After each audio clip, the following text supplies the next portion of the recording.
So the Penn State Nittany Lions slot in at number 11 in the first edition of the college football playoff rankings. And I hate to admit it, but the committee got this one right. You are Locked On Nittany Lions, your daily podcast on the Penn State Nittany Lions. Part of the Locked On Podcast Network, your team every day.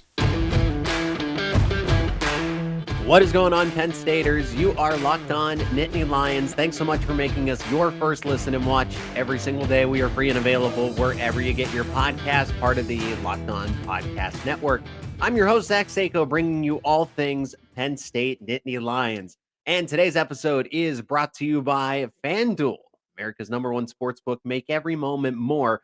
Right now, new customers get $150 in bonus bets with any winning $5 moneyline bet. That's $150 if your team simply wins. Visit FanDuel.com/lockedon to get started.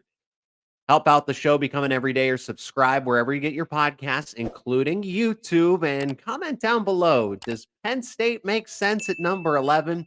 I think they do. In the first edition, the College Football Playoff Top 25. We are talking about that to start off this episode, discuss some injuries, and could a former Penn State quarterback be making his much anticipated NFL debut very soon, starting for a specific team. We'll discuss that in the final segment. Penn State ranked as number 11 in the College Football Playoff. This is fair. Easily put, they're fair.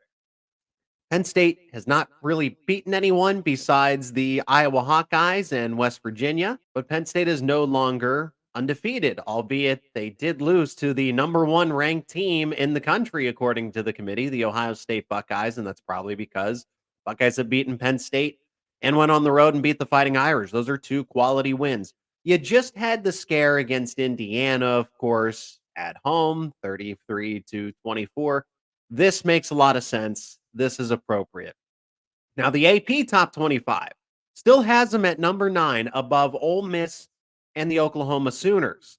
But if I'm being honest, Penn State, that's a toss-up, and I really think those two teams could beat Penn State right now. They very well could. I would take Oklahoma right now in a neutral site game. The Sooners beat Texas on the road. They did lose to Kansas. I won't go too far off script with this one, just looking back at that game, because people might argue, well, they lost to Kansas, so how could Oklahoma actually beat Penn State? Well, OU lost to Kansas because Kansas is a really good running team. Penn State, for whatever reason this season, is not. So since Penn State cannot run the ball with the same kind of attitude, effectiveness that the Jayhawks could, and if that is Oklahoma's Achilles heel this season, the Nittany Lions wouldn't have that great of a chance. I just don't know how Penn State keeps up with those two offenses for Ole Miss and Lane Kiffin, and then Dylan Gabriel, Oklahoma, and Coach Brett Venables over there for the Sooners. But here's what the top 10 looks like for the college football playoff. Ohio State, Georgia, Michigan, Florida State, Washington, Oregon, Texas, Alabama, Oklahoma, and Ole Miss, as we've discussed, and your Penn State Nittany Lions. This is why we need an expanded college football playoff. In my opinion, Washington should be number 4. And how could you argue otherwise, beating the likes of the Oregon Ducks? And the most quality win that Florida State has is that game against LSU. And we've come to find out that the Tigers are just not as good. They're a good team. They're a top 25 team, but they're not a college football playoff contender anymore. But it's really a toss-up. Washington, Florida State, how do you decide that based on the body of work? Because they have similar resumes to this point. Any of those top 9 could win the college football playoff. I really do mean that. Are some better slated to do so than others? Absolutely. Michigan as opposed to Alabama, sure. But if you give those teams an equal playing field and say, all right, fight it out, any one of those teams could really emerge. And if Penn State would just figure out its offense, they could contend too, really, because the defense is elite. It's championship caliber, but the offense, not really so much. But that is why a 12-team playoff is needed. So I'm glad it's not going to be a 6-team An 8-team, 10-team, at a minimum, it should have been 12. I would like to see a 16-team playoff. Heck, FCS does it. 24 teams. Why can't Division One college football at its highest level do it? I still don't know the answer to that, but the 12-team playoff is at least the right number if they were going to move to anything. And on this episode of Locked On Nittany Lions, talking Penn State playoff rankings, also talking injury updates. James Franklin had his weekly press conference, which is going to be moving to Mondays, as a matter of fact, instead of Tuesdays. But we got a little bit of an injury update from Coach. We'll discuss on the other side of this sponsor break as we hear from FanDuel, America's number one sportsbook. Score early this NFL season with FanDuel, America's number one sportsbook. Right now, new customers get $150 in bonus bets with any $5 money line bet. That's $150 if your team wins. That's all they got to do is win. If you've been thinking about joining FanDuel, there's no better time to get in on the action. The app is super easy to use.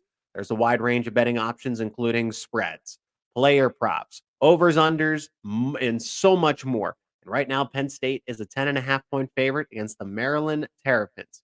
So if you like that line, why don't you go visit FanDuel.com/locked on and kick off the NFL season? That is FanDuel/locked on, kickoff of the football season in general. FanDuel, official partner of the NFL. And the Locked On Podcast Network amps up college football coverage with Locked On College Football Kickoff live every Friday starting at 11 a.m. Eastern Time on all the Locked On College YouTube channels live as they discuss everything college football, playoff implications, conference rivalries, the weekend slate of games, you name it. You can join the show, watch it live, 11 a.m. Eastern Time on Fridays, Locked On College Football Kickoff Live. And then when the show is over, you can listen back to it wherever you get your podcasts. Penn State football injury report. Well, we don't get too much insight from Penn State football coach James Franklin, but we at least get some updates, some nuggets of information that we just kind of have to come to our own conclusions to. Now, James Franklin will admit when a player is out for the season. Trey Wallace, right? Harrison Wallace, Trey Wallace, whatever you want to call him, Trey, and Caedan Wallace both exited the game on Saturday against Indiana. Now, we did not get an official update about either of them, the injury, the extent of it, but we know that they are not going to be lost for the season. We can make our own assumptions as Wallace went to make a catch and came up short, empty-handed, did not catch the football, ran to the locker room right away, got a sling, came back to the sideline. So we're assuming this is an upper body, shoulder, arm injury. I'm not a doctor. I'm not pretending to be one. I've made that clear. But no season-ending confirmation from Coach Franklin. So therefore, Wallace is not out for the season. We know that, but that could mean anything. Is that one practice, 1 week, one game, 1 month? Is that the rest of the season up until the bowl game? Because Penn State is bowl eligible. And I don't think people are looking for a college football playoff here, but just so we remember, Penn State is bowl eligible. If Penn State if Trey Wallace is still available for the season, he could hypothetically come back for the bowl game, and therefore he would not be out for the season. So we don't know how long he's going to be out. I can't make a guess, but being in a sling and going to get evaluated by doctors, the med staff immediately is not a good sign. Franklin did admit that he expects the light to go off. These are his words, not mine, against Maryland for the wide receivers. Dante Cephas and Malik McClain, surprisingly enough, Malik McClain got a rave review in James Franklin's presser, and both of those guys saw increased snap counts against Indiana. I thought it was interesting that Penn State went away from the 12 personnel and went more towards the 3 wide receiver sets, which they've been traditionally that kind of team up until these last 2 years of Mike Yurcich offenses. But it's something to watch against a Maryland secondary that does struggle. The pass defense for the Terrapins is not that great. As for Caedan Wallace, offensive tackle on the right side of the O-line, Franklin gave a little more of a clear answer, does expect him to return, but noted that Drew Shelton will play against Maryland. Now, Shelton did not perform that well against Indiana, and that's according to Pro Football Focus. And whatever you think of Pro Football Focus, right? It's an assessment, and it might not be perfect, but it is a fair assessment of how players are performing when you don't get to watch and review every single play to give them a grade. And Shelton did not do that well. Wallace performed in 12 snaps better than Shelton did for a majority of the game. JB Nelson had a really good game. Olu Fashanu had a really good game. Hunter Norzad, Banga Yuane, okay game, right? But Drew Shelton actually had the lowest score out of that group. He has admitted, right? We've talked to Drew Shelton that the transition from left tackle to right tackle has been a big one for him. It's very different. Don't think just because you're flipping sides. Well, it's tackle. It's got to be the same.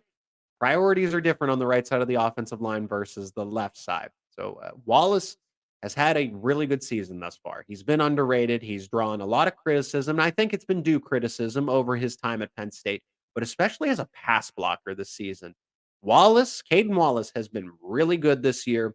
Penn State needs to keep him. I hope that they can rotate them together, but I would like to see Caden Wallace out there as opposed to Drew Shelton because I still feel like Shelton still has to get his legs underneath of him over at that right tackle spot. As for two main defenders, defensive ends, Chop Robinson. This is a big game coming up for Mr. Robinson. No updates here as we begin with Robinson and then Amin Vanover, of course, left against Ohio State as well. You would like to see Robinson play because this is Maryland, former team that he played for, his home state, right? He's from the area, former school. If it is ideal, rest these guys because you don't need Chop Robinson or Amin Vanover against Maryland. And those guys would help, certainly, but I still think Penn State is a 10.5 point favorite. And I know that the books, Vegas, they're assuming that these guys aren't going to play.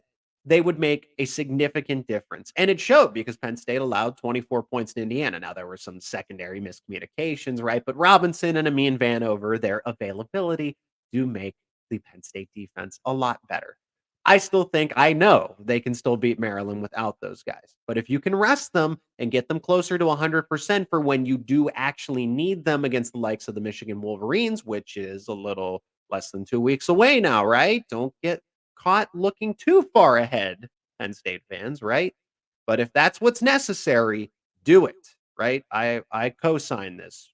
Keep Chop Robinson, Amin Vanover on the sideline just so that they are better physically prepared and not as injured for the Michigan game. And then for the freshmen that have been ruled out, just because Andrew Rapley has seen playing time, Elliott Washington has seen more playing time, and Caedan Keys as well.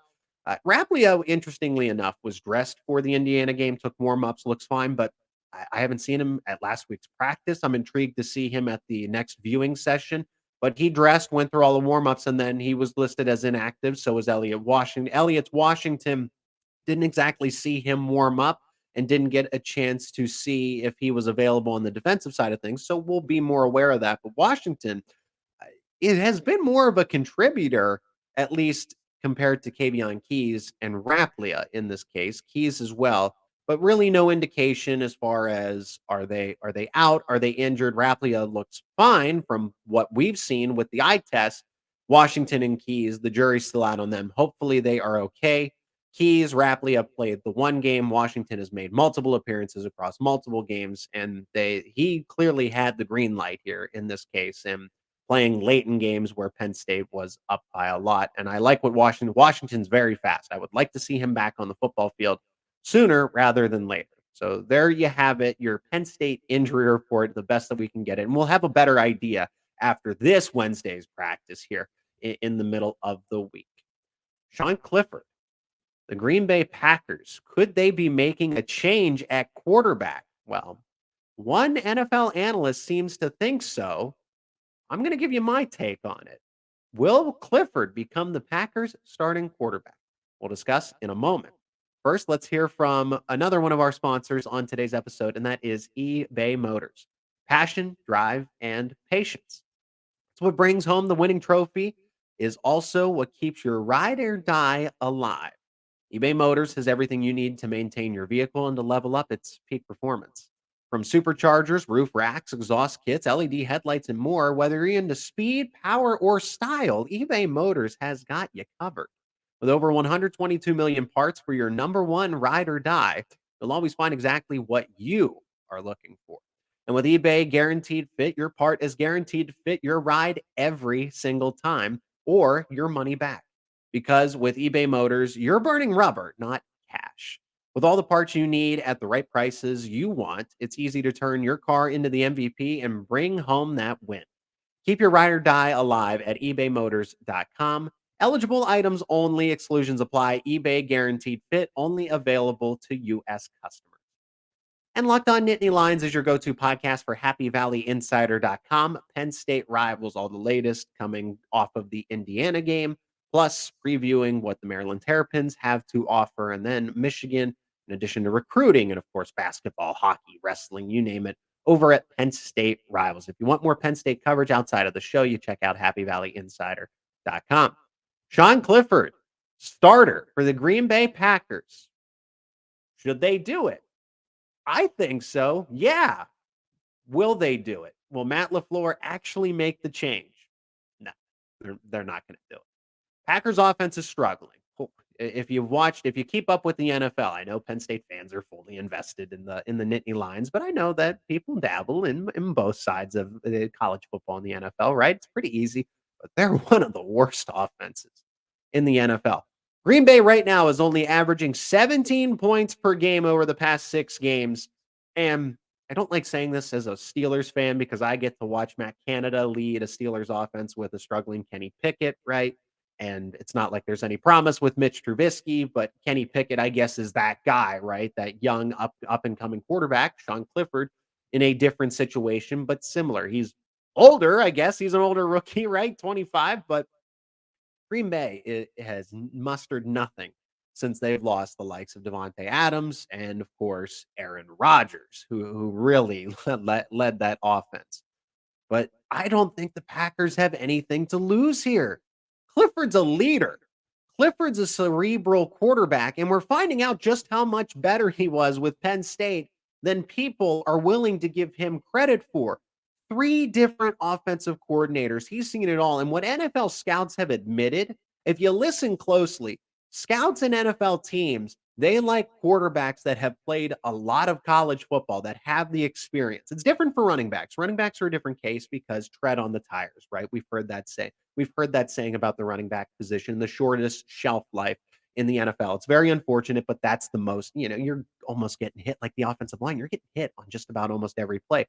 Quarterback, you can prolong your career like a kicker and a punter because you're not supposed to get as hit as often. But my point is, NFL scouts really like quarterbacks with experience before they get to the pros. Sean Clifford has just that. Look at the Trey Lance experience. He has none, right? The experiment, I should say. Not necessarily the experience because he doesn't have any, but the Trey Lance experiment in San Francisco, they bailed out. And why is Brock Purdy succeeding? Because he had a lot of experience at Iowa State. So you're catching my drift. College quarterbacks are not always guaranteed to do better at the next level. But my point is, and listen to the NFL scouts, general managers, and coaches, they believe that players with more experience at quarterback coming into the league are more likely to succeed than guys who don't. Sean Clifford's just that, okay? But the Packers are not going to take the job away from Jordan Love. He's earned it, sat behind Rodgers for a longer. He's been there, right? And I agree with that. But no job is safe. No job is safe. And Sean Clifford immediately won the number 2 quarterback job for the Green Bay Packers. Is Love the problem, though? Is Jordan Love actually the problem? Look, I've watched some of their games they've played in prime time. I watch NFL Red Zone. I like NFL football. Love does look uncomfortable, very inaccurate at times. What the heck is he trying to do with the football? But if you listen to the Packer diehards, because I'm not a Green Bay Packer diehard fan, but what are they saying? Offensive line's not blocking. I know that their left tackle, David Bakhtiari, is hurt again. Injury to running back Aaron Jones. I have him on my fantasy team, so I know all about that. Wide receiver play has been pretty bad. Christian Watson, Romeo Doubs, like they don't have the same experience and talent that they had with guys like, of course, Devontae Adams, Jordy Nelson, right? Greg Jennings. I know those are some really throwback names at this point, but Clifford might not do so well with this supporting cast and might get a bad rep if he's really thrown to the wolves like that, if he has to inherit this offense. But I'm still impressed that he was the number 2 quarterback right out of the gate. So The conversation is warranted here. Where is this news coming from? Clifford taking over for a struggling Jordan Love hasn't been confirmed by the Packers media or anything because it's not a done deal, but former NFL quarterback and NBC analyst Chris Sims believes it should happen. And if someone like him is suggesting that, well, then there's some legitimacy to this. And this is directly from Sims. Quote, the inconsistencies of the Packers offense, it's even more than I thought it would be. And that's a very good point, which is why I think Sean Clifford should take over. But he also said, I wonder with them if they're going to start talking or getting Sean Clifford ready to go. Hey, you might need to come in here if we go through another first half like we did yesterday, where Jordan Love and the offense are just inept. Packers have made no indication what they're doing, but I think Sean Clifford, if you need to change the pace, because Jordan Love isn't doing anything for them. Aaron Jones, you'd like to have a balanced run game, but I just like the way that Sean Clifford does process the game. That's one of his best attributes is seeing the field of play where the physical attributes are not perfect and they're short compared to all of the other. And I mean that figuratively, right? That because Sean Clifford's 6'2". He's not short for a quarterback. But the arm strength, some accuracy, where he wins in these quarterback battles is his brain. Okay. Good decision maker, great leader, knows where to put the football. Is he going to do that every time with the physical attributes? Maybe not necessarily, but that's why he was a 5th round pick, because you can still train those things and make them better. I think he has a ceiling. I think he has a limit from what he can do as an athletic quarterback with the arm strength, running the football right. But being someone who's very educated in the game is what is going to allow Sean Clifford to have a nice career in the NFL, whether that's as a starter or as a backup. He's going to be in an NFL locker room for a good chunk of time here for the foreseeable future.